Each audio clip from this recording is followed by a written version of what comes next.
Zipper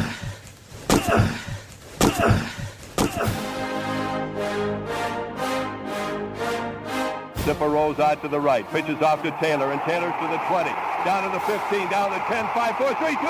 Touchdown, Billy Taylor! Touchdown, Billy Taylor! Billy Taylor scored a touchdown from 21 yards out. The crowd goes berserk. It was November 22nd, 1969. That they came to Barry, Michigan, all dressed in maize and blue. The words were said, the prayers were read, and everybody cried. But when they closed the coffin, there was someone else inside. Oh, they came to Barry, Michigan, but Michigan wasn't dead. And when the game was over, it was someone else instead. 11 Michigan Wolverines put on the gloves of gray, and as the organ played the victors, they laid Woody Hayes away. Under center is Wangler at the 45. He goes back. He's looking for a receiver. He throws downfield to Carter.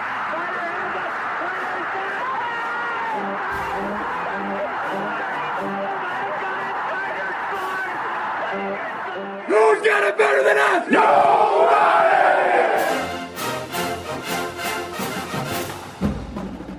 Welcome to the Michigan Man Podcast on Wolverine Sports Radio, a member of the V Sporto Network, and in partnership with SB Nation's Maize and Brew, for Wolverine fans from coast to coast. Go Blue, and welcome to this week's Michigan Game Day edition of the show. I'm your host, Mike Fitzpatrick. With us today is beat writer Aaron McMann from MLive. First, my view from Section 17 to get us rolling. I thought we would play well against Northern Illinois, but I didn't think we'd put that many points on the board. We threw the ball a bit more on Saturday, but I'm sure not enough for everyone's liking. I'm not worried about the passing game yet.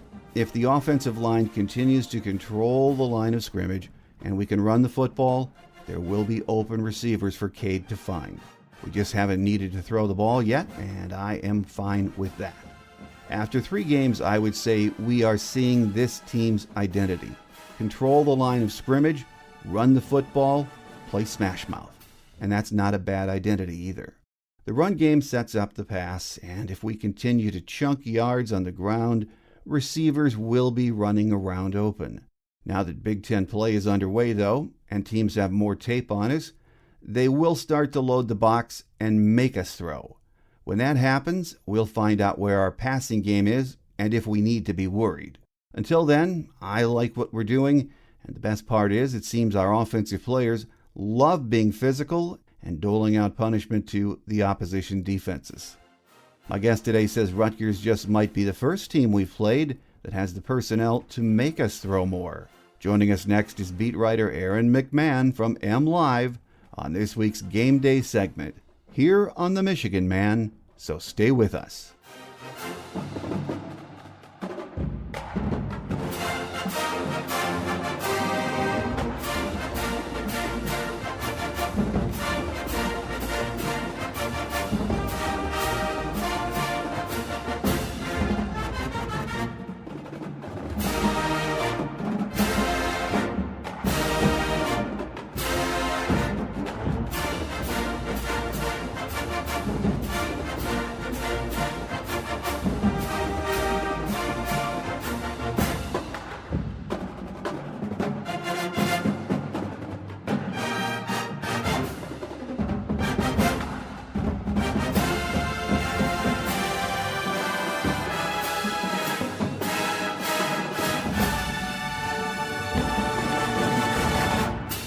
Here with us on our Michigan Game Day segment is beat writer Aaron McMann from MLive. Once again, great to have you back with us, Aaron.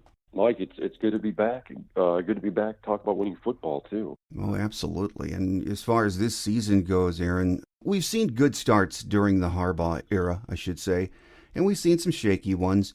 But the way this team is playing right now, does it feel a little bit different to you? Yeah, it does. You know, we had our reservations coming into the season about how things would shake out. I know many of us were, a little pessimistic about what would happen.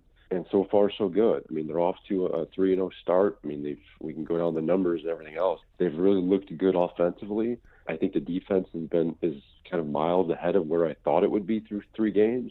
Yeah, by and large, they're looking really good. We've said this before. I mean, they started 4-0 back in 2017, and the bottom fell out.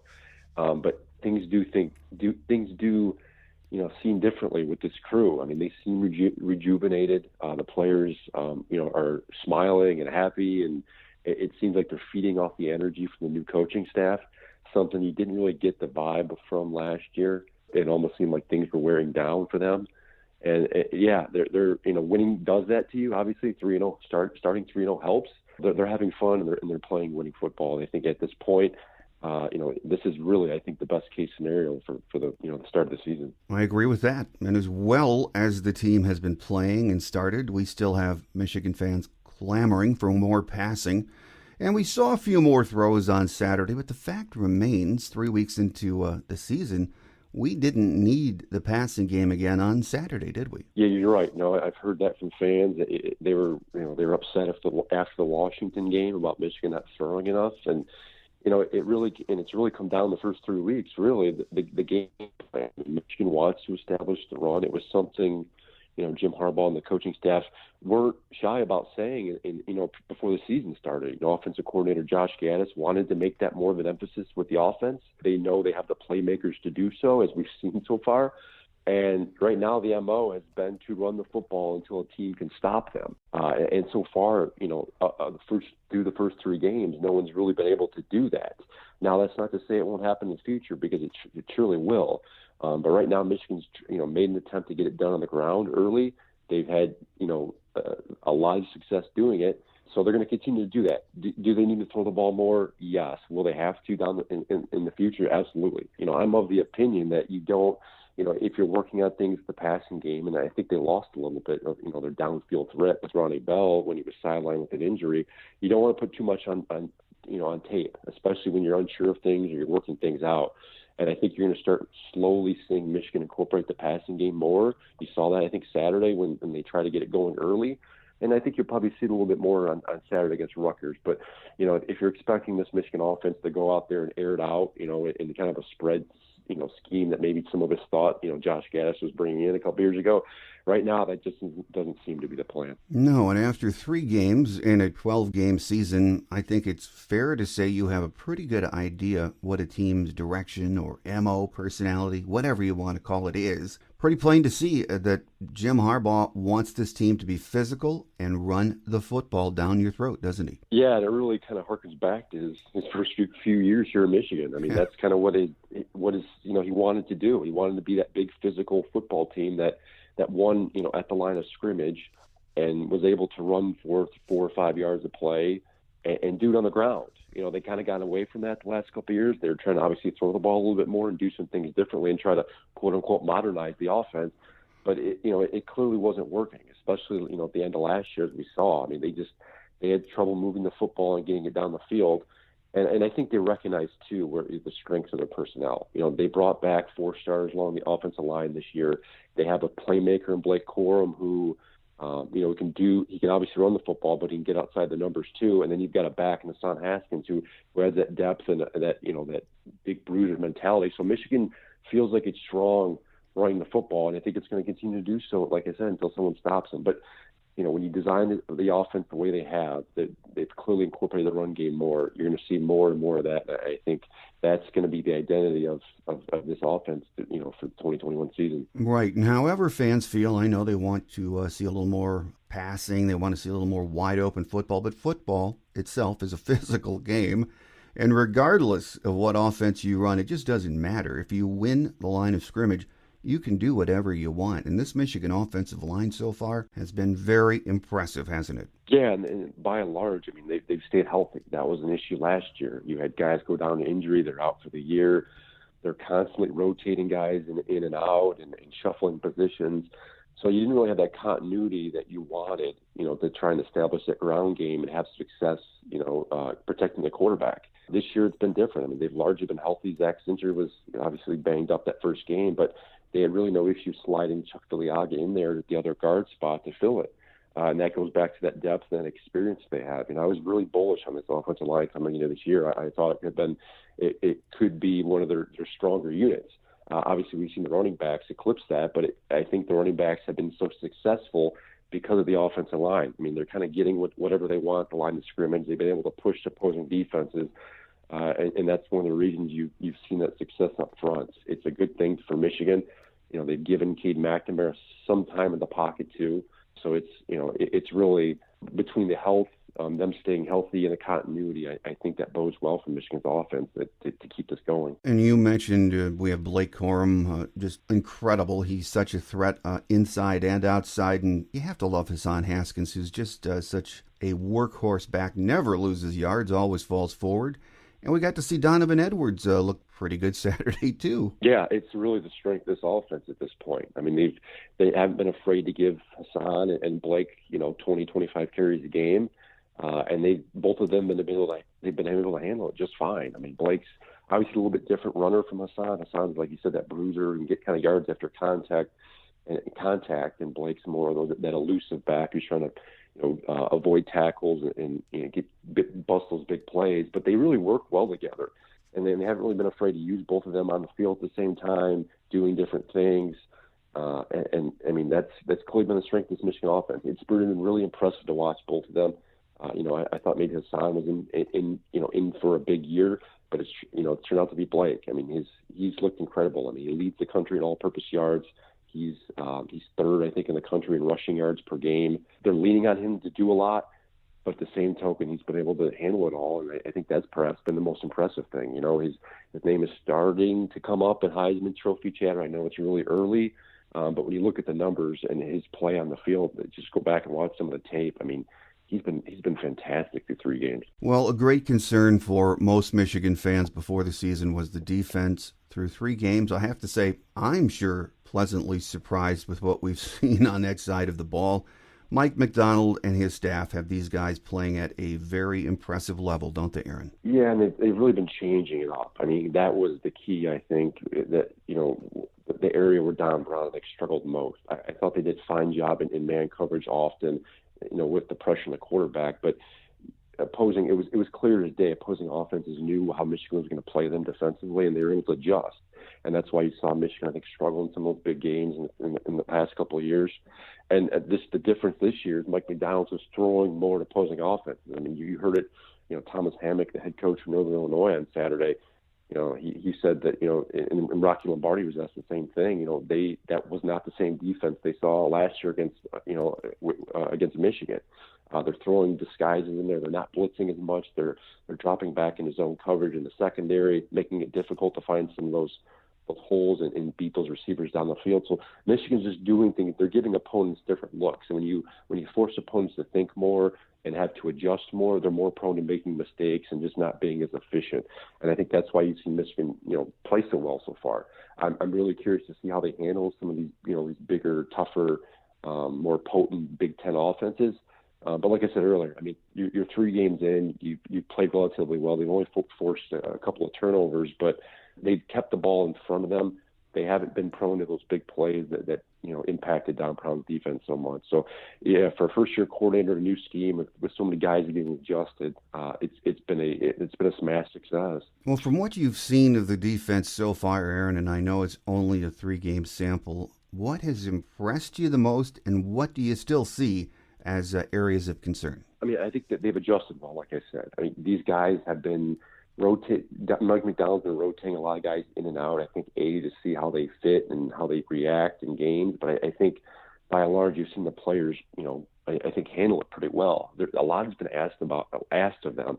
I mean, you look at one guy in particular, Jackson Hill. He's playing more aggressively. He's playing more positions. He's kind of more all over the field than he was with Don Brown. And you're seeing struggles at the same time. And communication errors have popped up. Guys have been, they're not lining up in the right spots. And I think that's obviously going to happen with a new scheme. So I think they've adjusted well. They're playing fast and to the ball. And that's something Mike McDonald's really stressed early in the season. I think the one thing that they can improve on would be, the force more turnovers. It's something when you play more zone and you're not getting as much pressure on the quarterback, you need to force more pick interceptions. They just got their first one on Saturday with Jamon Green, but I think that's the biggest area where they can improve. And Mike McDonald, he was asked about it last week. He said the same thing. I mean, that's been a tenet of their defense. Need to force more turnovers. Whether that comes remains to be seen. But like I said, they've done a good job of keeping the ball in front of them. So far, so good. Well, Aaron, back over on the offensive side of the ball, what's interesting to me is Jim Harbaugh has put this new young staff together, But the kind of football that we're seeing, especially on offense, is really just basic smash mouth, run the ball, throw to back up a defense kind of philosophy. Most modern defenses recruit and build defenses to play against all of the spread offenses, which is, it seems like, the majority in college football. Almost brilliant to come back with an offense like this, in that defenses know what Michigan is going to do, and they still can't stop it yet. Yeah, it's really a testament to him. Kind of, he's going against the curve. Everyone's going one way, and he's kind of going the other. But you're right, and I think that goes back to them, Michigan just having a more experienced, brute strength offensive line. You got guys that have been there a while now. They know how Michigan wants to play. They clearly like playing for Schiano more, the new offensive line coach. They've been really energized. And I think when you start seeing success on the ground, too, in the first couple of games, that, I think, gives them more confidence. And I think that's good for the future. And I think that win over Washington, many of us had that as kind of a toss-up game coming into the year. But the way that they were just able to run down Washington and the Huskies not have a response and not be able to stop Michigan, I think was the most impressive part of this first three game schedule. Michigan, I came in as a slight favorite. I mean, they were, expected to be a close game, and at the end of the day, it really wasn't. Michigan handled them just like they did against Western Michigan. So, yeah, their offense has been really impressive. I think that's probably been the most important, impressive part about this first three games. Whether they can continue that into the Big Ten schedule is going to be key. But I've been really impressed with the run game and the offensive line. Well, we should get more answers this week. Rutgers rolls into the Big House playing very well, and they just might be, the first team that has the personnel to load the box and force Michigan to throw the ball a bit more. I don't think there's any doubt about that. Do you, Aaron? No, Rutgers, is we always joke about them, but they're playing a lot better. Since Greg Schiano's gotten there.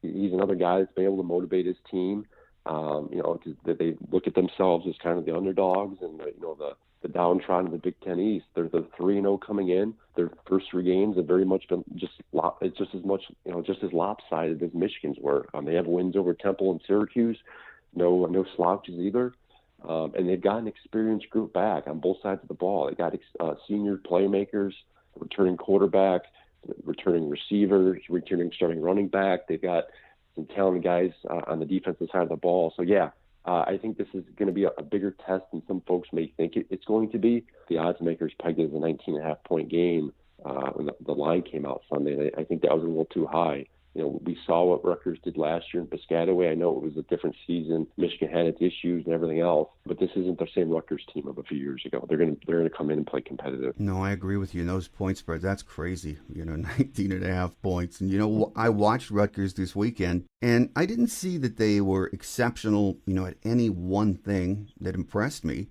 Coach Schiano, as you mentioned, just a fundamentally strong football coach, and this team just doesn't make mistakes.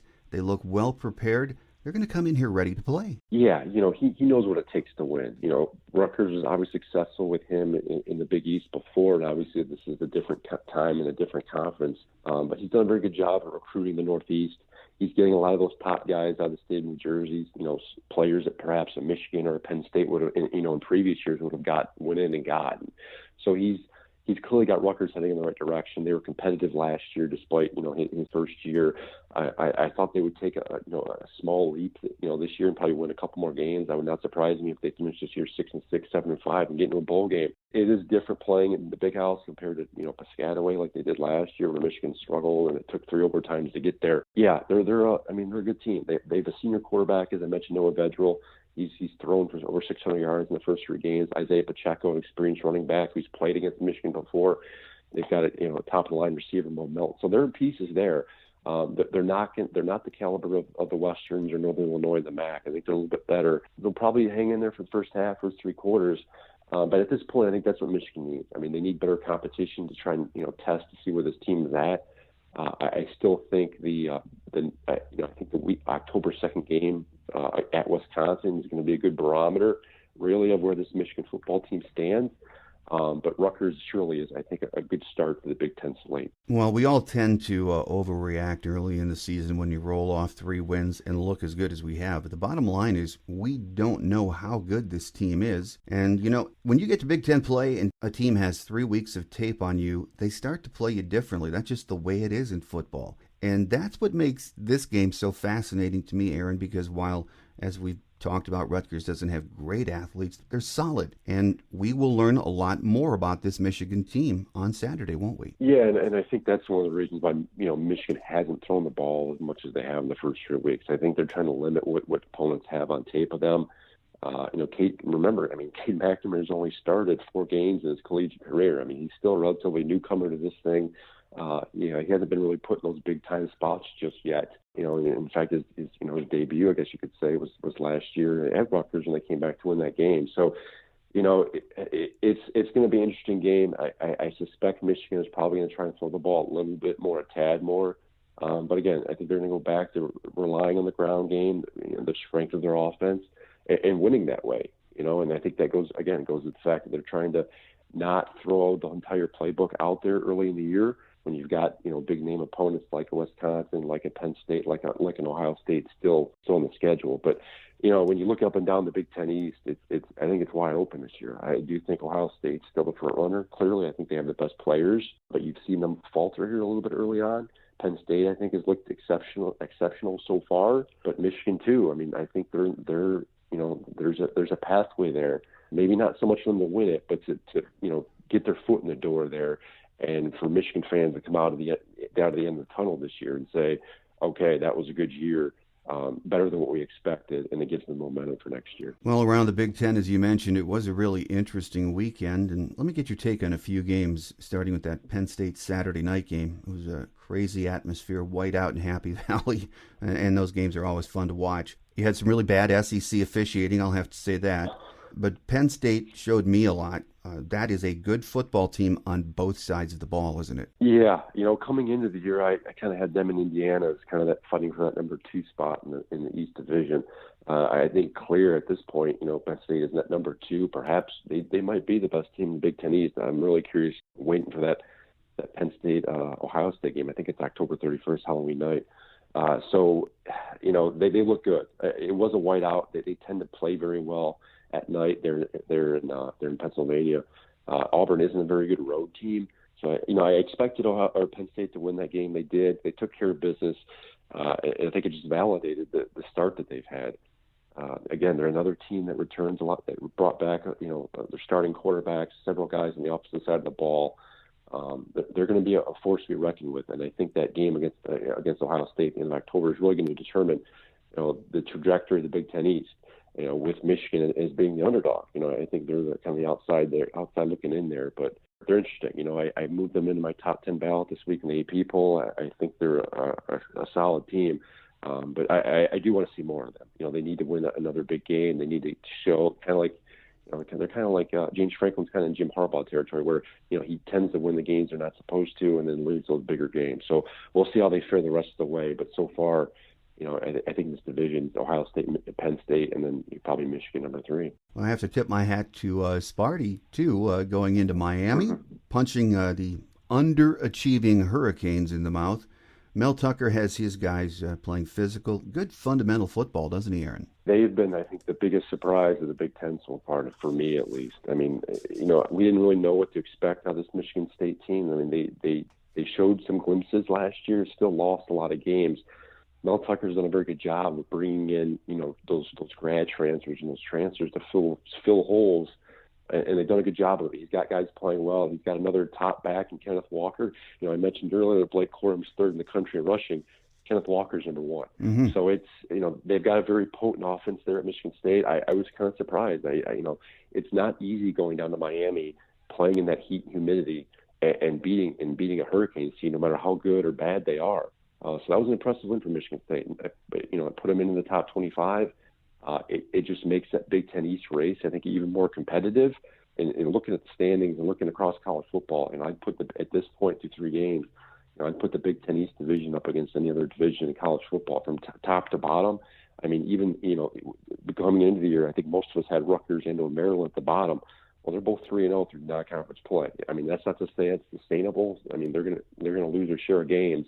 But top to bottom, you've got some good quality college football teams in this division. It's not going to, whoever wins it, it's certainly not going to be easy. Well, there seems to be a lot of hand-wringing down in Columbus after last weekend. I'm not sure why. I mean, with all of the talent they have, it just seems like it's a matter of time before they put it together.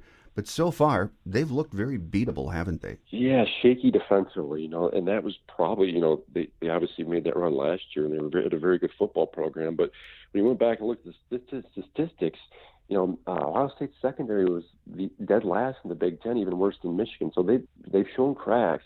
They're prone to giving up big plays, and you're starting to see, I think, opposing teams attack that. So I don't think Ohio State, as I said earlier, that necessarily that runaway favorite to win the Big Ten East now, or to win the Big Ten this year. I think you've got more competition. They're going to be in some games this year. I wouldn't surprise me if they lose another one, whether that's the Penn State or maybe perhaps Michigan finally pulls the upset this year. But they've got some things to figure out. They utilized they had a different play caller on defense last week. But at the end of the day, I still have them as my the top team in the Big Ten, just from a talent perspective, playmaking perspective. They got so many weapons on offense. They do still have some very good players defensively. I'm really curious to see if they can figure it out and get some momentum going. But yeah, through 3 weeks, I mean, if you're an Ohio State fan, you're worried a little bit. And that's not to say they're not going to win the Big Ten. Like I said, I still think they probably will, but it's not that clear.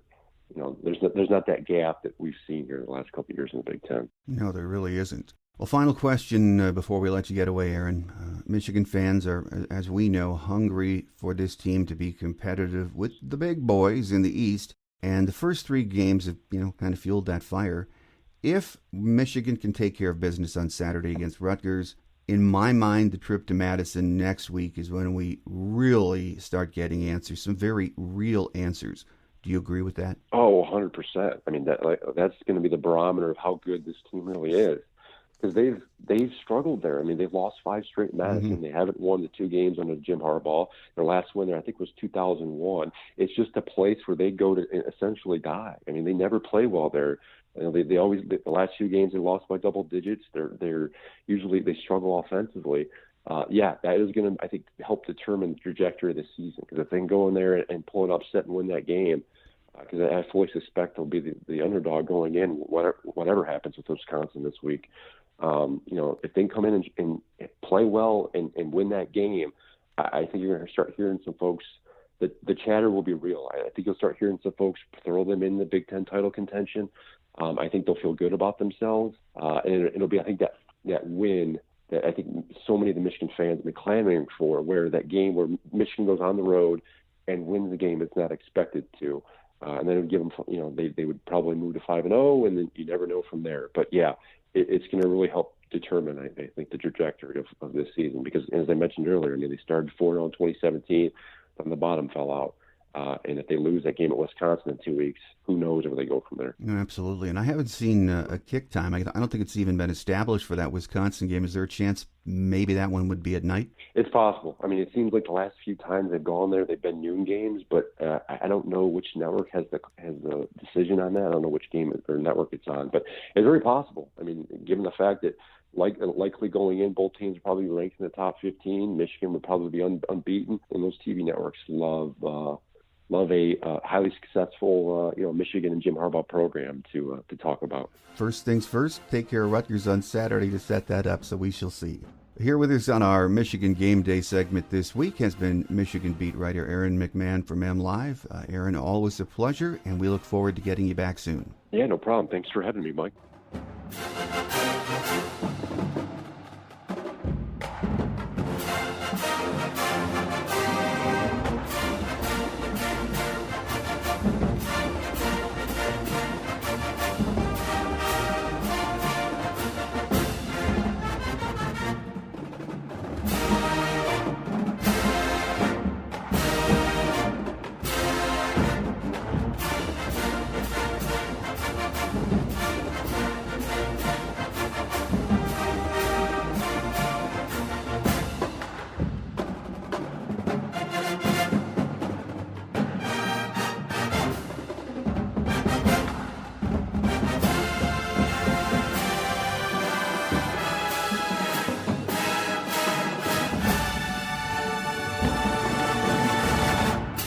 On Quick Hits today, at Jim's presser Monday, he did not have any injury updates. He was happy with the energy and execution on both sides of the ball and said Cade is doing a great job running the offense. He said the guys are having fun and playing hard. That was pretty much the theme of his 30-minute press conference. The kickoff time for the Wisconsin game was announced on Monday. It will be 12 noon up in Madison. I was thinking it might be a 3:30 start or even a night game, but the decision was made to kick it at high noon instead. This Saturday's game is a 3:30 p.m. kick. Rutgers comes in at 3-0, and they have been very impressive so far. Coach Greg Schiano might not have the talent he needs to contend yet, but his team is well coached and has not made many mistakes. They have 0 turnovers on offense, have created numerous turnovers on defense, and have been flagged very few times. They won't beat themselves, it appears. On Thursday's Visitors Edition, we'll get the inside scoop from Rutgers beat writer James Cratch from the Newark Star-Ledger and NewJersey.com, so make sure you join us. That will do it for now. Have a great Wolverine week, everyone. I'm your host, Mike Fitzpatrick. Until we meet again, take care, and as always, go blue. Thanks for joining us today on The Michigan Man, here on Wolverine Sports Radio, a member of the V Sporto Network, and in partnership with SB Nation's Maize and Brew. Our listener lines are open 24/7 for your calls at 313-263-4842. That's 313-263-4842. Or email us at themichiganmanpodcast@yahoo.com. That's themichiganmanpodcast@yahoo.com. The Michigan Man Podcast is produced at the studios of Robin Lynn Productions, Allen Park, Michigan, and is not affiliated with the University of Michigan. Go Blue!